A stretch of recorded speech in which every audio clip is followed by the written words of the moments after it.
Depois do livro de Josué, Juízes, aí você vai encontrar Ruth, bem pertinho, um livro antes do primeiro livro de Samuel.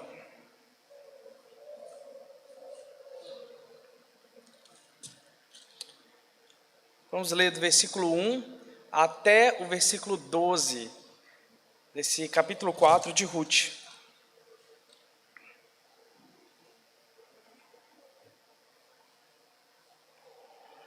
Diz-nos assim a palavra do Senhor.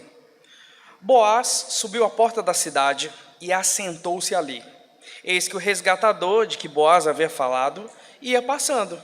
Então lhe disse: Ó fulano, chega-te para aqui e assenta-te. Ele se virou e se assentou.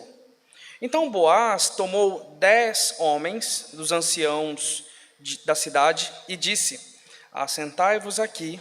E assentaram-se. Disse ao resgatador: aquela parte da terra que foi de Elimeleque, nosso irmão, Noemi, que tornou da terra dos moabitas, a tem para venda. Resolvi, pois, informar-te disso e dizer-te: compra na presença destes que estão sentados aqui e na presença desses que estão sentados aqui e na de meu povo. Se queres resgatá-la, resgata. Se não, declara-mo para que eu o saiba. Pois outro não há, senão tu que a resgate, e eu depois de ti. Respondeu ele: eu a resgatarei. Diz, porém, Boaz: no dia em que tomares a terra da mão de Noemi, também a tomarás da mão de Ruth, a moabita, já viúva, para suscitar o nome do esposo falecido sobre a herança dele.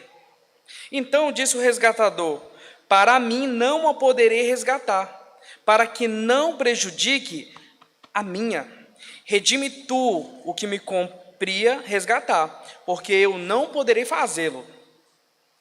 Este era outrora o costume em Israel quanto a resgates e permutas. O que queria confirmar qualquer negócio, tirava o calçado e o dava ao seu parceiro.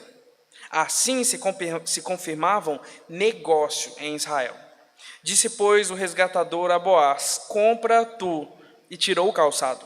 Então Boaz disse aos anciãos e a todo o povo, sois hoje testemunhas de que comprei da mão de Noemi tudo o que pertence a Elimeleque, a Quilion e a Malom.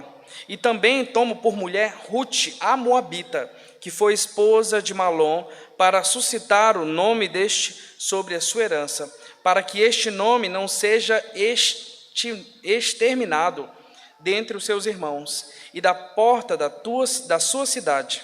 Disto sois hoje testemunhas.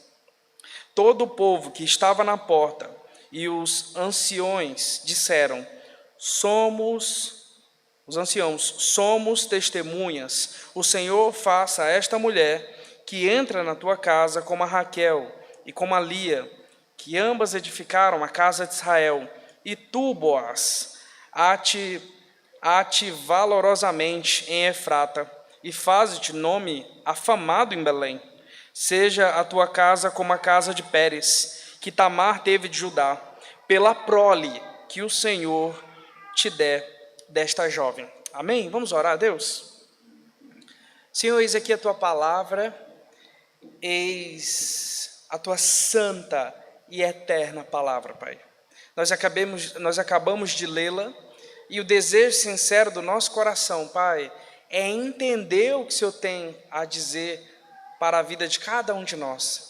E a partir, meu Deus, de tudo aquilo que o Senhor disser para a nossa vida, buscarmos uma obediência sincera e uma comunhão e um andar na Tua presença.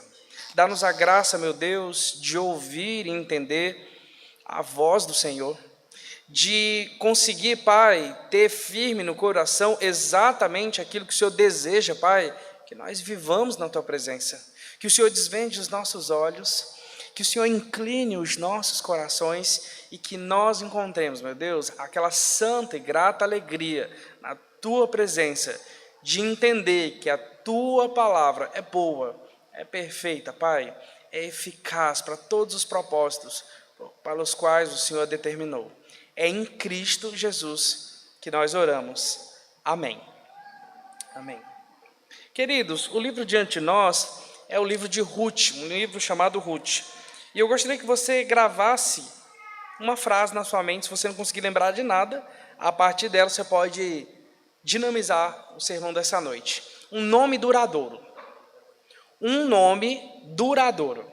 Esse livro de Ruth leva esse nome por causa da principal personagem dele, que era Ruth. E como é que a gente conheceu Ruth? Como é que é a história de Ruth? De onde Ruth veio? Para onde ela está indo? É muito simples. Havia um homem chamado Elimeleque, que vivia numa cidade chamada Belém. Belém da Judéia, porque ficava na região ali da tribo de Judá, lá no antigo Israel, alguns milênios atrás. Esse homem, num período de crise e dificuldade, ele saiu da terra de Belém da Judéia e se mudou para uma terra chamada Moabe, juntamente com a sua esposa, Noemi, e com os seus 2 filhos, Malom e Quilion. E essa mudança, que aparentemente não significa muita coisa, mas apenas um homem indo de uma cidade para outra, buscando melhores oportunidades, significou uma grande desobediência diante do Senhor. Porque a partir do momento que eles saíam da terra prometida, a partir do momento que eles saíam debaixo das asas e do cuidado do Senhor, eles estavam negando o pacto. Eles estavam negando a aliança que eles fizeram com Deus de ter aquela terra por herança e de preservar a fé e o culto que era exclusivo dentro dos arraiais ou dentro dos limites da terra de Israel. Aconteceu que, após algum tempo, eles se mudarem para essa terra, a terra de Moabe, né, que era uma nação inimiga do Senhor. Aconteceu que tanto Elimeleque quanto os seus 2 filhos, Malom e Quilion, faleceram, ficando assim Noemi desamparada de seu marido e de seus filhos. Mas os seus filhos haviam se casado com mulheres moabitas. O nome de uma era Orfa e o nome de outra Ruth. Noemi, então, ali se vendo naquela situação completamente nova, completamente desafiadora e completamente desfavorável diante do luto de marido e filhos, ela resolve voltar para a terra de Belém da Judéia, porque ela ouviu que Deus havia se lembrado daquela terra, dando-lhes pão, então não tinha passado aquele período de fome. Quando ela resolve, diz que vai embora, as suas 2 noras então decidem fazer o mesmo. A gente vai embora para a sua terra então. Noemi resiste, Noemi argumenta com elas, fala, olha, não faz sentido vocês irem comigo, eu não tenho mais filho para dar para vocês, não tem por que vocês irem comigo. Orfa chora e volta para casa. Ruth bate o pé e fala assim, Noemi, não depende de você, eu estou decidido, onde você morrer, eu vou morrer do lado. Sabe por quê? Porque a partir de agora, a sua família é minha família, o seu povo é o meu povo, e o mais importante, o mais significativo, que guia toda essa história, o teu Deus é o meu Deus. Então Ruth volta, ou vai embora, né, para Belém da Judéia, e Noemi retorna para a sua casa. Chegando lá, Ruth resolve então trabalhar para conseguir o sustento, já que a sua nora, né, a viúva, já era avançada em idade. E ela entra numa terra, meus queridos, de um homem chamado Boaz, que, por acaso, era um dos parentes legais de Elimeleque, que poderia resgatar a propriedade de Noemi. A gente teve falado aqui algumas semanas, a gente não começou hoje no capítulo 4 não, tá, queridos? A gente já tem algumas semanas que a gente vem desde o capítulo 1. E a gente viu que Noemi estava numa situação financeira muito complicada. E aí você pensa, poxa, mas ela tem uma terra. E quem tem terra tem tudo, né? Você negocia, vende, compra, planta, faz criação. Só que as coisas não eram tão simples, porque Noemi não tinha dinheiro para fazer isso. E tampouco crédito na praça. A única solução era que um resgatador assumisse aquela terra no lugar dela e desse continuidade ao trabalho da família. Esse homem era Boaz. Então tem aquele movimento, Ruth conversa com Boaz, fala do interesse dela por ele, ele se alegra e fala assim, ó Ruth, bem-aventurada você que você não for atrás dos mais jovens, dos mais bonitos, quer eles sejam ricos, pobres, mas você veio até mim. E é muito interessante o testemunho positivo de Ruth em toda a cidade que a gente lê no livro. Como as pessoas perceberam que era uma mulher virtuosa, porque ela estava cuidando da sua sogra. Ela tomou a responsabilidade da sua sogra para si, como sendo a sua própria mãe. Isso combina demais, meus queridos, com o ensino, inclusive, do Novo Testamento, ensinado pelo apóstolo Paulo, que aqueles que não cuidam da própria família, aqueles que não tratam a própria família, são pior do que descrente. Então, era uma virtude muito grande ter aquele cuidado com Noemi como se fosse sua própria mãe. Só que Boaz, sendo um homem muito justo, ele fala a verdade, porque existia um outro homem que deveria resgatar, ou seja, assumir a propriedade de Noemi e se casar com Ruth.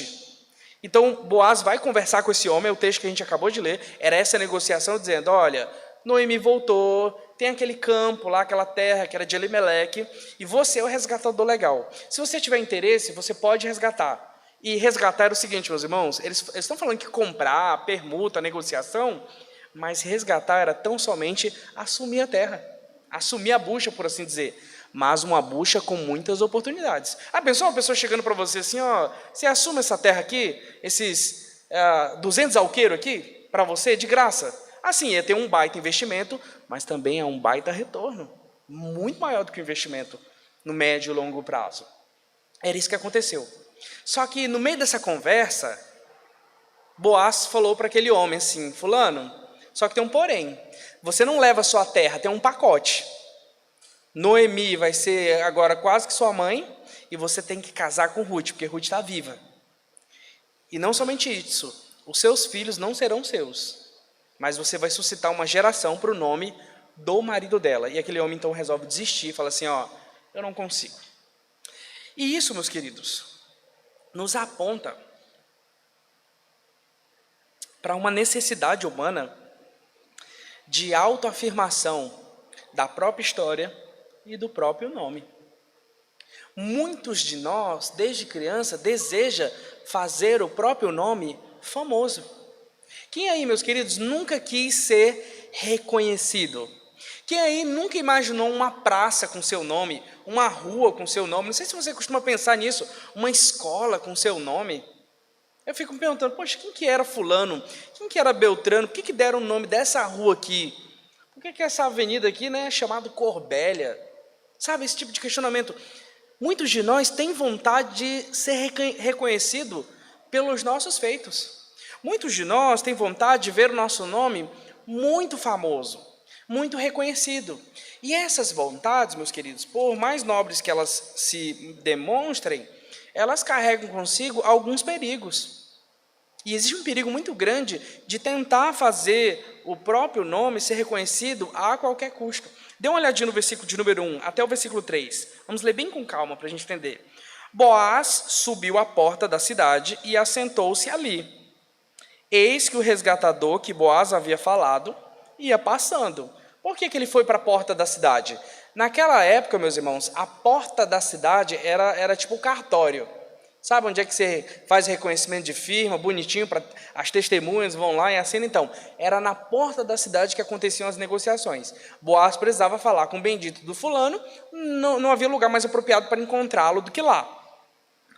Então, passando, então lhe disse, ó fulano, chega-te para aqui e se assenta. E ele se virou e se assentou. Então, Boaz tomou 10 dos anciãos da cidade e disse, assentai-vos aqui. E assentaram-se. Disse ao resgatador, aquela parte da terra que foi de Elimeleque, nosso irmão, Noemi, que tornou da terra de Moabe, a tem para vender. Resolvi, pois, informar-te disso e dizer-te, compra na presença destes, que estão sentados aqui, e na de meu povo, se queres resgatá-la, resgata, se não, declara-mo, para que eu o saiba, pois outro não há, senão tu, que a resgate, e eu, depois de ti. Respondeu ele, eu a resgatarei. Então a gente vê aqui, Boaz, como a gente percebeu já na trajetória dele, um homem piedoso. E quando a gente fala aqui de piedade, a gente costuma pensar em piedade em termos de assim, quando você tem dó de alguém, né? Ou quando você quer perdoar alguém. Assim, fulano, tem piedade de mim, desculpa aí o que eu te fiz. Mas na história da igreja e dentro da teologia, piedade, meus queridos, significa, é o mesmo significado que, tem o mesmo significado que espiritualidade. Então, quando uma pessoa é designada ou identificada como piedosa, significa que essa pessoa é uma pessoa cheia do Espírito Santo. É uma pessoa que tem uma preocupação, é uma pessoa que tem um cuidado e um ciúme pela saúde da própria alma. Isso significa intimidade com o Senhor. Isso significa uma caminhada sincera com Deus. Boaz poderia muito bem fingir que não sabia que havia outro resgatador na frente dele e simplesmente tomar a terra para si. Mas ele foi ali e falou assim, o que é certo, é certo. E dentro dessas tratativas, a conversa de Boaz aqui assume um tom de que o que é combinado não sai o quê, queridos? Não sai caro. Então era um homem honroso.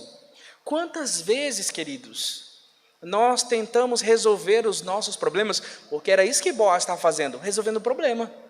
Por exemplo, você já perdeu uma noite de sono pensando num problema? Pensando numa situação? Eu não sei se eu vou perder a noite de sono, mas eu estou muito preocupado com uma resenha que eu tenho que entregar amanhã. Acho que eu não vou perder a noite de sono. Mas sabe aquela situação que ainda não foi resolvida? Aquele trem que fica pendente, que te incomoda, te incomoda? Então, Boaz estava nessa pegada aí. E ele queria resolver da melhor maneira, de uma maneira boa, certa e justa. Queridos, quantas vezes nós não enfiamos os pés pelas mãos quando tentamos resolver as coisas do nosso jeito? Ou a nossa cultura. A gente não precisa ir nem longe, né? A gente pode vir da Palestina para cá e falar do jeitinho brasileiro de resolver as coisas, do jeitinho brasileiro de tirar vantagem das coisas. E diante disso a gente pode até dizer, não, mas eu faço as coisas do jeito correto. Eu não roubo, eu não estou extorquindo ninguém, eu não sou estelionatário. Mas essa mesma cultura que prega a moralidade em alguns momentos é a cultura do achado não é roubado. Ou que o fulano não lembra, o fulano não cobra. E a cultura da vantagem. Essa palavra, meus irmãos, esse texto bíblico, a partir da vida desse homem, Boaz, lembrando que se Boaz era um homem, Boaz era uma pessoa, ele era alguém tão defeituoso quanto você e eu, essa história nos ensina que existe, meus queridos, um jeito certo da gente resolver as coisas. E esse jeito certo é sempre o mais recomendado. Só que a história, ela tem, sabe aquele momento do filme que tem uma virada? Que a coisa está caminhando para um sentido e as coisas mudam do nada. Dentro do cinema, o nome disso, e das séries, enfim, o nome disso é plot, né? Um plot twist, uma virada do jogo. Aquele homem falou assim, poxa, ganhou a terra, né? Bênção de prosperidade. Só que Boaz, ele deixa para falar depois uma informação muito interessante. Versículo 5. Disse, como é que fala o texto aí? Disse, porém. Então assim, havia um baita de um porém no meio da história. Boaz, no dia em que tomares a terra da mão de Noemi, também a tomarás da mão de Rute, a moabita, já viúva. Para o que, queridos? Vocês conseguem ler comigo bem forte? Essa última frase do versículo? Para suscitar sobre a herança dele. O que era isso aqui? Eu expliquei isso aqui algumas semanas para os queridos, não faz mal repetir e até colocar por dentro quem não está tão por dentro desse termo. Havia no antigo Israel, lembremos que eles tinham um código, né, de uma constituição nacional. E existia uma lei chamada Levirato. O que era essa bendita lei do Levirato? Era uma lei que procurava estabelecer a continuidade das gerações, a continuidade de uma família, para que uma família não chegue ao seu fim. Lembra quando Israel tornou a ser Estado novamente, já no século passado, e eles foram cuidadosamente, tinha uma lista de genealogias, e só voltou quem era judeu de verdade? O judeu tem uma preocupação há milênios com isso. E naquela época Deus estabeleceu essa lei. O nome dessa lei era Levirato. O que consistia essa lei? Muito simples. Quando uma pessoa morria, ela casava, morria, sem ter filhos, o irmão mais próximo deveria se casar com aquela mulher, assumi-la, e os filhos que eles tivessem não seria dele, mas seria do homem que morreu. Então, assim, por exemplo, eu tenho um irmão, né? Meu irmão, o Ivan, mora em Porto Velho. O Ivan tem filhos. Mas vamos supor que o Ivan não tivesse filhos e o Ivan morresse.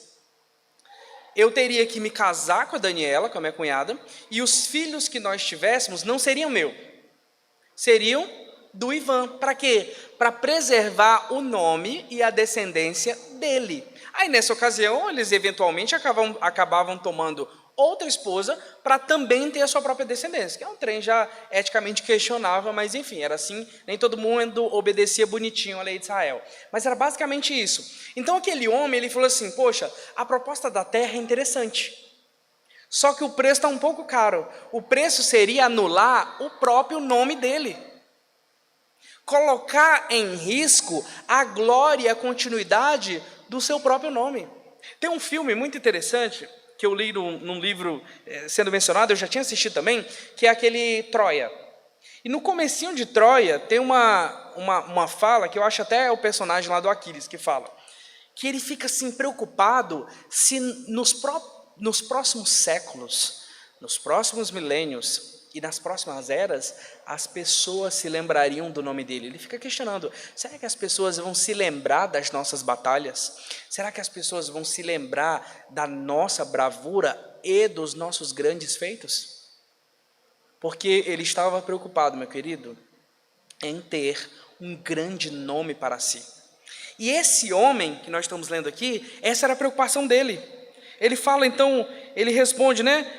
Para mim não, versículo 6, não a poderei resgatar, para que não prejudique o quê?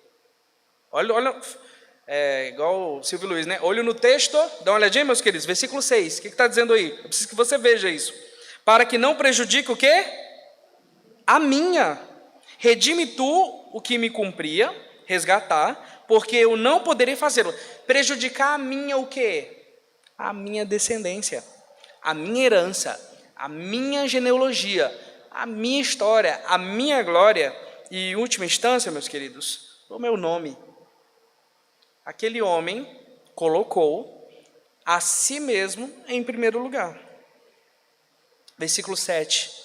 Este era outrora o costume em Israel, quanto a resgates e permutas. O que queria confirmar qualquer negócio, tirava o calçado e dava ao seu parceiro. Assim se confirmava negócio em Israel. Então, batia o martelo, botou lá a digital, passou o cartão.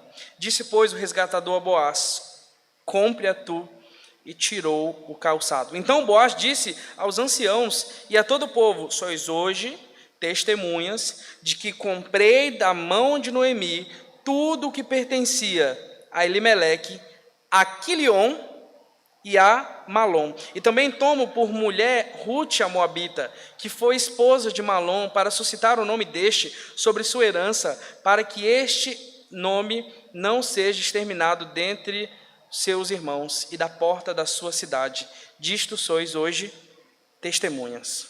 Meus queridos, veja só. Boaz tem uma atitude aqui muito nobre, muito admirável. Ele coloca o interesse do outro acima do próprio interesse. É curioso que nós estamos aqui, até agora, e já há algum tempo, falando a respeito de uma mulher chamada Ruth. Não é mesmo? E lembremos, queridos, que Ruth não fazia parte da nação de Israel. Ruth não fazia parte do povo de Deus. Ela era uma estrangeira. Esse talvez fosse o motivo porque o tal do fulano não quisesse casar com ela, porque poderia pegar mal para ele. Quando a gente vê esse movimento de outras nações buscando o Deus de Israel, é porque Deus tem abençoado seu povo. Olha só, por exemplo, o Salmo de número 67 diz o seguinte: seja Deus gracioso para conosco, e nos abençoe, e faça resplandecer sobre nós o rosto, para que se conheça na terra o teu caminho, e em todas as nações a tua salvação. Louvam-te os povos, ó Deus, louvam-te os povos todos, alegrem-se e exultem as gentes, pois julgas os povos com equidade e guias na terra as nações. Louvam-te os povos, ó Deus, louvam-te os povos todos, a terra deu seu fruto, e Deus, o nosso Deus, nos abençoa. Abençoe-nos, Deus, e todos os confins da terra o temerão. Amém? Isso significa, meus queridos, que quando nós servimos a Deus com fidelidade, com amor, com tremor e tremor, Deus nos abençoa. Boaz estava pensando alguns passos além do próprio conforto, do próprio nome. É uma grande virtude, meus irmãos, no reino dos céus, não buscar os nossos próprios interesses. E a gente pensa, poxa, mas tinha um interesse ali, né? Boaz tomou a terra. Quantas outras terras? A gente leu, né? A gente ficou sabendo que Boaz era um homem muito rico. Quantas outras propriedades ele poderia comprar? Aí alguém pode acusar também, não, mas Boaz estava apaixonado por Ruth, muito fácil, né? Você compra a terra e ganha uma mulher jovem junto no negócio, é muito simples. Não, isso não é verdade. Quantas mulheres aquele homem tinha acesso? Por que ele ia querer uma moabita, que era uma estranha ao povo dele, que sofreu inclusive preconceito? Por que ele ia se colocar numa situação tão complicada, meus queridos? E por que ele aceitaria Noemi no negócio, tomando ela por sogra? Porque os propósitos de Deus, meus irmãos, a forma como Deus conduzia essa história e a forma como Deus conduz a vida do próprio Boaz são maiores do que a gente costuma imaginar. Existem atitudes, existem ações que são mais urgentes do que outras. E essa postura de Boaz em procurar o bem do outro é o que mantém, meus queridos, a nossa sociedade de pé até hoje. Nós precisamos uns dos outros, nós precisamos de conexão uns com os outros. Ninguém vive sozinho, ninguém vive exilado, ninguém sobrevive, meus queridos, escanteado. Ninguém sobrevive vivendo uma vida apenas para si, mas o Evangelho de Cristo nos chama exatamente para negar a nossa própria vida. O Senhor Jesus disse a seus discípulos em Mateus 16, 24 e 25, se alguém quer vir após mim, a si mesmo se negue, tome sua cruz e siga-me, porquanto quem quiser salvar a sua própria vida, perdê-la-á. E quem perder a vida por minha causa, achá-la-á. Olha só a frase quase que contraditória do Evangelho de Jesus. Sabe como é que você ganha o reino dos céus? Perdendo a sua vida. E Paulo, meus queridos, expressa isso dizendo, porque já não sou eu quem vive, mas Cristo vive em mim. Nós nos anulamos completamente para que Cristo, meus queridos, brilhe através da nossa vida. Eu não estou dizendo aqui que é errado você buscar melhorar, crescer, prosperar financeiramente, fazer negócios, estudar, se qualificar, sonhar. Eu estou dizendo aqui, meus queridos, que são todas estas boas coisas que às vezes nos afastam de Deus. Porque na maior parte do tempo, não são coisas ruins que nos afastam de Deus. Quando tem alguém seriamente doente na nossa família, quando algo está dando muito errado, quando os problemas parecem se multiplicar, a nossa tendência majoritária, não estou falando de todo mundo, mas a tendência da maioria, é o quê? É nós buscarmos o Senhor, porque a gente sabe que no Senhor a gente tem solução. Nós costumamos nos afastar de Deus, a gente costuma se distanciar de Deus quando tudo está bem. Sabe aquela pessoa que te manda mensagem, você já sabe que ela vai pedir um favor? Tipo assim, está 3 anos sem falar contigo, acabei de ficar interessante. Olha aí, acabei de se tornar a pessoa mais legal do mundo para alguém querer falar comigo. Eu falando, cara, estava precisando disso. Pô, mas 3 anos depois, irmão, 3 anos sem falar, você... A gente faz isso com Deus, queridos. Quando a gente está no aperto, a gente busca o Senhor todo humildão. Só que quando chega a bonança, a tranquilidade, os dias de fartura, os dias de prosperidade, os dias em que os nossos sonhos se realizam, os dias em que o nosso nome se torna conhecido, afamado e benquisto, nós nos esquecemos do Senhor. E a grande ironia desse texto bíblico, meus irmãos, aqui de Ruth, capítulo 4, eu não sei se vocês perceberam, mas o homem que não quis casar com Ruth, não quis assumir aquela propriedade, era um homem que estava fazendo isso para preservar a própria descendência e o nome dele. Agora eu queria fazer uma pergunta para você, qual que era o nome dele? Fulano. A Bíblia não cita o nome dele. É como se Deus falasse assim, você quer ser conhecido, né? Tá bom, então ninguém vai saber teu nome. E Boaz, que não fazia questão de ser conhecido, a gente está falando quanto tempo dele aqui? Eu marco o tempo no sermão, tá, meus irmãos? Tem 30 minutos que a gente está falando dele. Tem 4 semanas que a gente está pregando esse texto, falando de Boaz toda semana, 3.000 anos depois. Sabe por quê? Jesus falou disso no Evangelho de Mateus, que no reino dos céus, os primeiros serão os últimos. E isso é confirmado lá depois, dizendo que os exaltados serão humilhados, e os humilhados serão exaltados. Eu queria encerrar, meus queridos, versículo de número 11. Todo o povo que estava na porta e os anciãos disseram, somos testemunhas. E aquele grande negócio feito ali, meus queridos, não era apenas uma relação contratual, um negócio bilateral, era um pacto, era uma aliança moral assumida ali. Somos testemunhas, o Senhor faça a esta mulher, Ruth, que entra na tua casa, como a Raquel e como a Lia. Lembrando que Raquel e Lia foram as mulheres de Jacó, que depois se tornou Israel, e foram elas e as outras duas lá, concubinas, que deram origem aos seus filhos, às 12 tribos de Israel, os 12 estados. Raquel e Lia, que ambas edificaram a casa de Israel, e tu, Boaz, ate valorosamente em Efrata, e faze-te nome o quê? Afamado em Belém. Seja a tua casa como a casa de Pérez, que Tamar teve de Judá, pela prole que o Senhor te der desta jovem. A prole. Lembrando, meus queridos, filhos não são problemas. Filhos são herança do Senhor. É isso que a Bíblia nos diz.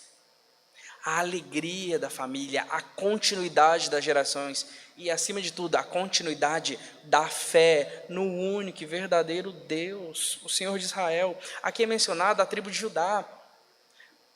Boaz, meus queridos, tão despretensiosamente entrou na família de Jesus, porque é a partir do momento que Boaz casa com Ruth, que a gente vai ter Sois, depois gerações de Pérez, Pérez gerou... Boaz gerou Obed, ele teve um filho chamado Obed, e Obed teve um filho chamado Jessé, e Jessé teve um filho chamado Davi. E de onde veio o Cristo, a geração de Cristo? De onde vem a genealogia de Jesus?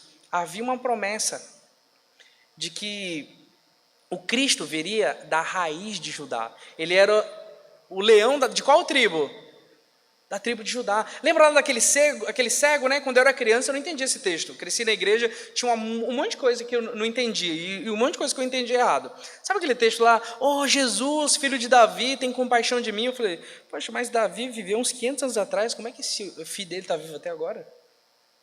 Não era um filho ali de sangue, né? Da hora. Mas ele fazia parte o quê? Da genealogia, queridos.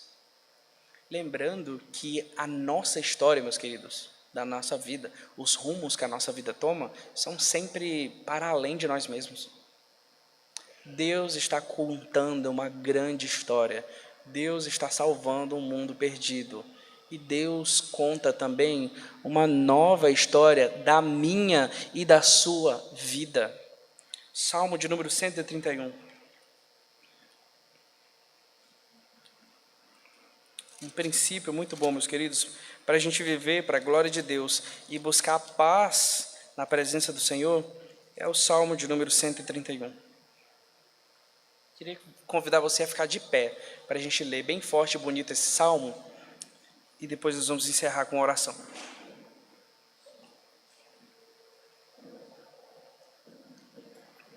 Dá para você memorizar esse versículo aí, esse salmo, essa semana, bem pequenininho, 3 versículos. Até amanhã, se eu fizesse um desafio, até amanhã você tem para memorizar. Eu aposto que hoje à noite, antes de dormir, você consegue decorar esse salmo. Senhor, não é soberbo meu coração, nem altivo meu olhar. Não ando à procura de grandes coisas, nem de coisas maravilhosas demais para mim. Pelo contrário, fiz calar e sossegar a minha alma, como a criança desmamada se aquieta nos braços de sua mãe, como essa criança é a minha alma para comigo. Espera, ó Israel, espera, ó igreja presbiteriana Jardins, espera no Senhor, desde agora e para sempre. Amém? Amém? Amém? Aleluia. Senhor Deus, nós somos muito gratos ao Senhor, Pai, porque o Evangelho de Cristo Jesus nos ensina que a partir do momento que nós vivemos uma vida para o Senhor, nós não precisamos ser respeitados o tempo todo. Nós não precisamos ser queridos o tempo todo. Nós não precisamos ter glória, Pai, nem fama sobre o nosso nome. Mas nosso desejo sincero, Pai, é que a nossa glória e o nosso nome diminuam para que aumente a glória do Teu nome. Nós não queremos buscar, meu Deus, reconhecimento, mas nós queremos buscar satisfação na Tua presença. Porque, meu Deus, dinheiro passa, terra passa, possessões passam, a herança passa, prosperidade afetiva dos nossos relacionamentos, elas passam também. A nossa profissão passa, a nossa juventude passa, as nossas vontades passam, porque os nossos dias passam. Mas a Tua eterna palavra, Pai, jamais passará. Ela dura para sempre. Os Teus propósitos são eternos. E a fé que nós temos cultivado diante do Senhor, a satisfação de viver para a Tua glória, meu Deus, e de pertencer como um filho amado do Senhor, permanecem para sempre. Enquanto nós não reconhecemos isso, meu Deus, nós seguimos a deriva, entregue aos nossos próprios pecados e à corrupção desse mundo e à maldade desse século. Mas em Cristo Jesus, Pai, o Senhor nos resgata do nosso próprio ego. O Senhor nos salva, Pai, das próprias confusões que criamos com as nossas mãos e do caminho que nós tomamos para o inferno. Por isso, venha o Teu Espírito, meu Deus, e sopre sobre nós aquele convencimento que homem algum pode nos dar, mas aquele que o Teu Espírito pode, Senhor, tratar dentro de cada um de nós. Ajuda-nos, meu Deus, a não andarmos atrás de grandes coisas ou de coisas maravilhosas demais para nós, mas ajuda-nos a ter a coragem de viver o propósito do Senhor, entendendo que quer comais ou quer bebais ou façais qualquer outra coisa que nós façamos, meu Deus, tudo para a glória do Senhor, sabendo que no Senhor o nosso trabalho não é vão e de que no Senhor a nossa alegria é completa. Tenha misericórdia da minha vida e da vida de cada querido presente aqui. Em nome de Jesus que nós oramos. E agora, que a graça do Senhor Jesus e o amor de Deus, o Pai, assim como as ternas consolações do Espírito Santo, seja sobre a tua vida, sobre a tua casa, sobre a tua família, sobre o teu casamento, sobre todos os dias da tua vida, sobre a igreja de Jesus Cristo em Ariquemes e espalhado em toda a face da terra, desde agora e para sempre.